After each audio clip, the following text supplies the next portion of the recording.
বলেন। না না আপনি ডাক্তারের সাথে কথা বলবেন। এটা অবশ্যই ডাক্তারের সাথে কথা বলবো। ইভেন আমি এখানে আসার পরে প্রথমে আপনার কাছ থেকে ডক্টরের নাম্বারটা আমি একটা বয়স্ক মানুষের 60-65 বছর বয়সের মানুষের লাশ, আপনারা বিবেক করেন যে 60-65 বছর 70 বছরের মানুষের লাশ কি মানে কিডনি লিভার কি খুলগে বেচা যায়? বেচছি কোথায়? প্রমাণটা কোথায়? না এই আমিও তো বলতেছি কালবেলা অভিযোগ করছে সেই। আচ্ছা আমি দেখাই এইটা কিডনি বেচে লাইছি যেতাম না ঠিক আছে এখন এটা উনি রাস্তায় থাকতে থাকতে লুঙ্গি বা কাপড় যেটা পরা ছিল সেটা শরীরে গাইতে পৌঁছে গেছে, উনি লড়তে পারে না, ভিক্ষা করার ক্ষমতা নাই, ওনার চারপাশে মানুষ যায় না।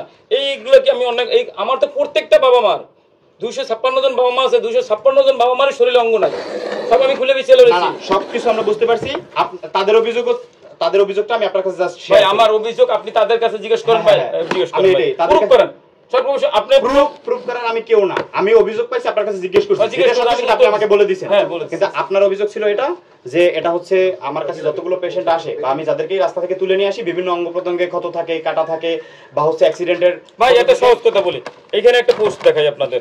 না না এটা দেখায় আপনাদের দেখায়, প্রচার করেন আর না করেন একটা বিক্রি করা যায় মানে জনসম্মুখে গল্প আছে যে একদম 50 লাখ টাকা এই বিসি কি চলেছি না, এই ব্যাপারে তো আর আমি কিছু বলবো না। আরেকটা বিবেক করেন, কোর্ট দেখবে কেন? একটা নরমাল আপনি যে একজন সাধারণ মানুষেরও একটা থাকবে যে কিডনি লিভার অঙ্গ প্রত্যঙ্গ কাটার সাথে সাথে আরেক শরীরে লাগানো যায়, কিন্তু অন্য এই যে জায়গায় লাগাইছি সেই জায়গাটা কোথায়, সেই ওটিটা কোথায়, সেই সিস্টেমটা কোথায়, কারে লাগাইছি? আমি জাস্ট এটি আপনাকে জানানোর জন্য বলতেছি যে আমার কি মাফ করা যায় না? শেষ না আপনি আমি দুজনের কথা জাস্ট আপনার কাছে আমার জন্য আমি তুলে ধরতেছি। আপনি বলছেন যে 2-3 ঘন্টা সময় করা লাগে দেখে আমি হচ্ছে ডেড বডি গুলো পাঠাই না, আর তাদের অভিযোগ ছিল এটা আমরা ক্ষত দেখার কারণে আমরা তার যখন শরণাপন্ন হয় তাকে জানাই যে অতিরিক্ত ক্ষত, তখন আপনি লাশ পাঠানো বন্ধ করে দেন। আমি জাস্ট এই কথাটা আপনাকে জানানোর জন্য বলছি।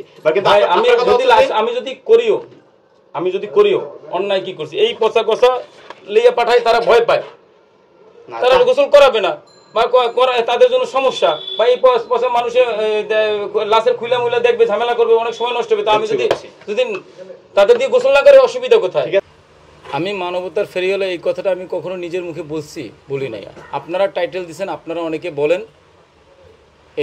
এইটা হলো কথা। আমি কখনো বলি নাই যে আমি মানবতার ফেরিওয়ালা বা আমি ফেরেস্তা, আমি ভালো লোক, আমি কখনো নিজের মুখ দিয়ে বলি নাই।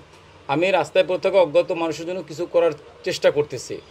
রিসেন্ট যে বিষয়টা নিয়ে উঠছে সেটা হলো, প্রথম ইস্যু হলো আমার সাভারে আমরা রিসেন্ট একটা 6.5 তলা বাড়ি করছি রাস্তায় পড়ে থাকা অজ্ঞাত অসহায় অসুস্থ মানুষের পরিচর্যার জন্য। রাস্তায় শত শত মানুষ, লাখো মানুষ পড়ে থাকে, শরীরে হাত পা পচে যায়, পায়খানা রাস্তা প্রসাবের রাস্তা পচে যায়, নাড়ি বুড়ি বের হয়ে যায়, তাদেরকে রাস্তা থেকে তুলে এনে যাদের সাথে আচরণ করা হয় কুকুরের মতো, মানে কুকুর অসুস্থ হয়ে পড়লেও মানুষ না কেউ আগাই আসে দেখতে, কিন্তু মানুষ পড়ে থাকলে কেউ দেখতে আগাই আসে না। সেই মানুষগুলোকে রাস্তা থেকে তুলে এনে পরিষ্কার পরিচ্ছন্ন করে আমার কাছে পরিচর্যা করি, তাদের পরিচয় খুঁজি, একান্তই পরিচয় খুঁজে না পাইলে তাদেরকে আমার কাছে ভরণ পোষণ দিয়ে রাখি। ওইটা করতে যেয়ে আমার মনে হলো যে আমার একটা নিজস্ব আবাসন দরকার, এবং সেই আবাসনটা আমি ফেসবুকে সোশ্যাল মিডিয়ায় সকলের কাছ থেকে দান চেয়ে, স্বেচ্ছা দান, কোনো এনজিও ফান্ড না, গভর্নমেন্ট ফান্ড না, কোনো কোম্পানির ফান্ড ছাড়াই মানুষের স্বেচ্ছা দান দিয়ে টাকা তুলে একটা বাড়ি করছি 6.5 তলা, পার ফ্লোর 5000 স্কোয়ার ফিটের, এবং একটা ফ্লোরে 70 থেকে 80 জন বাবা মা রাখার মতো ক্ষমতা আছে সেই জায়গায়। অলরেডি আমি একটু শেষ করি, 1 মার্চ থেকে আমরা সেখানে শুরুও করছি যাওয়া, এবং এখানে বসবাস শুরু করছে আবার বাবা মারা।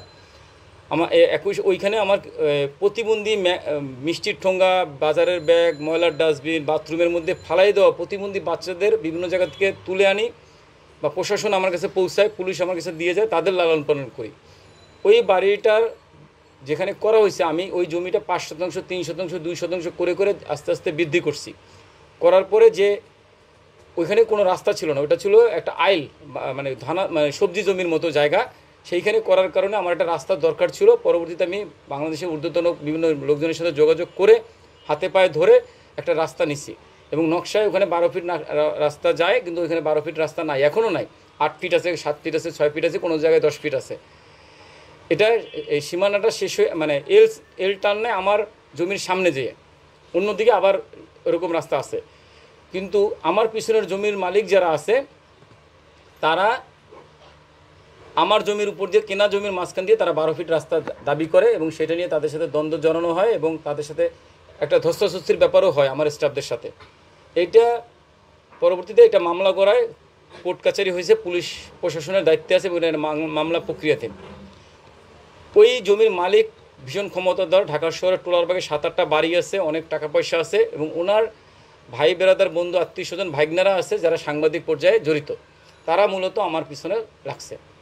আচ্ছা, এই যে আপনার বিরুদ্ধে যে আপনি যে অসহায় মানুষগুলোর কথা বললেন যাদেরকে নিয়ে আপনি কাজ করেন, এরা যখন দুনিয়া থেকে বিদায় নেয় আপনার বিরুদ্ধে অভিযোগ আছে বা অনেকে বলছে যে তাদের মৃত্যুর যখন গোসল দেয় তখন তাদের শরীরে সার্জারির কিছু সিমটম দেখা দেয়, তাহলে কি আপনি কি তাদের শরীরে অঙ্গ প্রত্যঙ্গ বিক্রি করেন কিনা?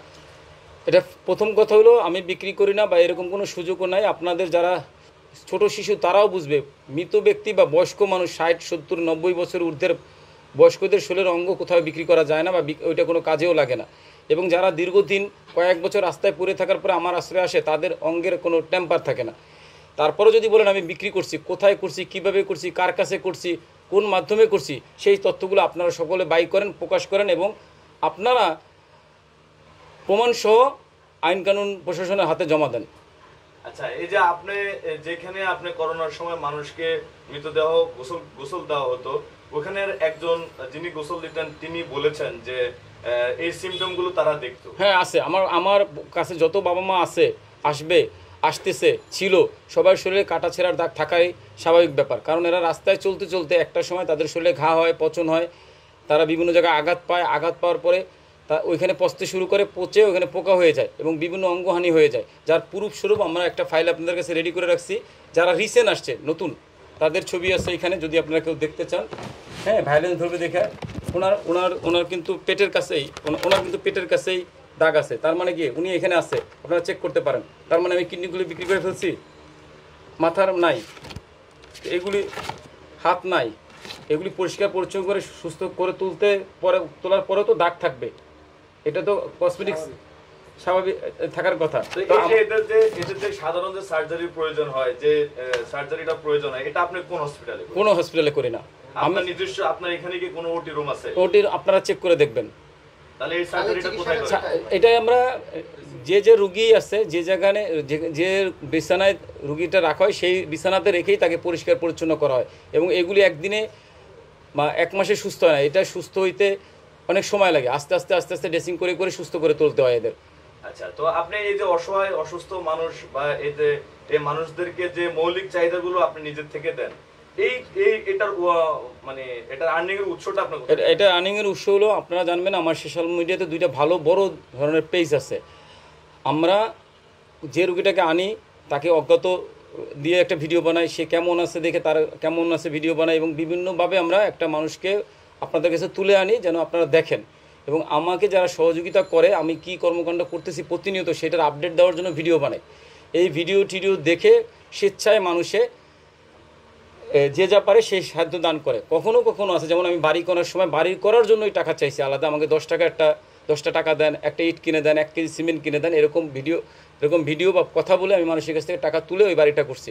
আমি যখন অ্যাম্বুলেন্স কিনছি ওইভাবেই করছি এবং এছাড়াও মানুষ স্বেচ্ছায় খাবার দেয়, দান দেয়, এভাবেই চলে। তো আপনার সর্বশেষ আপনার সাথে একজন, যেহেতু আপনি রাস্তা থেকে মানুষকে তুলে আনার পরে সেটা আপনার ফেসবুক পেজে পোস্ট করেন, তার গার্ডিয়ান যদি সেটার সন্ধান পায় অবশ্যই আপনার কাছে